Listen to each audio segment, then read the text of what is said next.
স্বীকৃতি প্রদান করা প্রকাশ্য ক্ষুধাদ্রোহিতা। এই জন্য যে সমস্ত মুসলমানেরা হিন্দুদের মূর্তি পূজায় শুভেচ্ছা দেয়, শুভেচ্ছা দেওয়ার সাথে সাথে বেঈমান কাফের হয়ে যায়। এই কথা বললেই অনেকে বলে, হুজুর আপনাদের অমুক হুজুর তমুক হুজুরও তো শুভেচ্ছা দিছেন। আমি জবাব দিবার আগে বলবো, আপনারা বলুন তো, এক ব্যক্তি উযু করার পরে বায়ু ছেড়ে দিলে কি উযু থাকে না উযু ভেঙে যায়?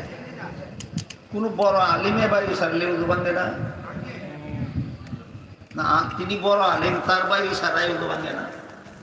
এমন কথা শুনেছেন তো নাকি? যেমন ভাবে উযু করার পরে যত বড় হুজুর হোক, যত বড় আলেম হোক, যত বড় বুজুর্গ হোক, বায়ু ছেড়ে দিলে উযু ভাঙবে হইল।